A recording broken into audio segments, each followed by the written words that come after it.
There's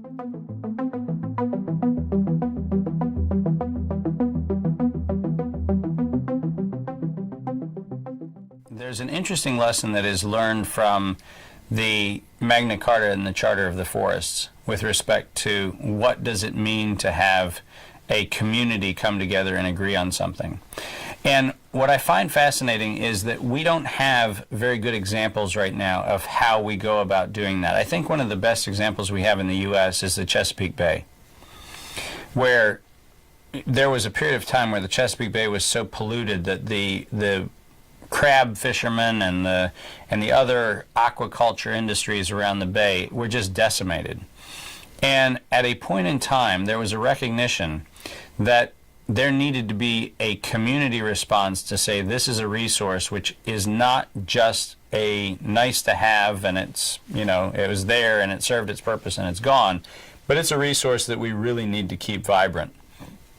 And so whether you were any of the feeder streams as far up as the Susquehanna in Pennsylvania or any of the rivers, the James River that flowed through Virginia, all of a sudden the notion was that next to every storm sewer in the middle of a city in Lancaster, Pennsylvania was a little crab on a little sign that says, don't pour toxic stuff into this storm sewer because this is a Save the Bay storm sewer that goes into the creek, that goes into the river, that goes into the bay. And in a very interesting impulse, people weren't compensated for that. But behaviors changed because there was a clearly articulated value. And the clearly articulated value meant nothing to me because I don't like crabs from the Chesapeake Bay. And I don't even like crab cakes. And I don't like much of anything made out of crab. But I was compelled, not based on my interest in crabs, but I was compelled based on a clear message that said we all have responsibility to actually do something differently. The interesting thing is, I don't think our problem is a problem of getting consensus to participate if what we've done is articulated the notion that by participation we actually are benefiting a broader ecosystem. I think when we see issues like Save the Bay, we see issues like other approaches where the commons has been articulated.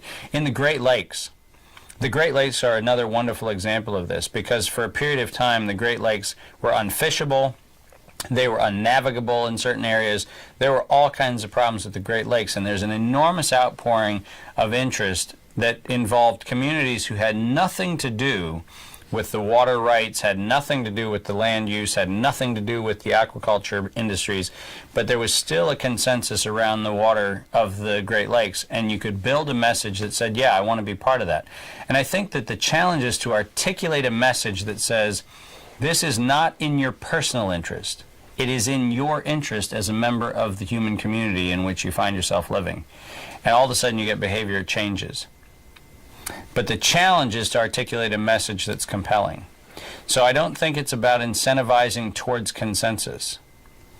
Because there were people, and there are people, who still farm on the lands that abut the rivers that feed into the bay, who still use way too much fertilizer, and they still do all the things that they were doing before, and quite frankly, don't give a rip about it.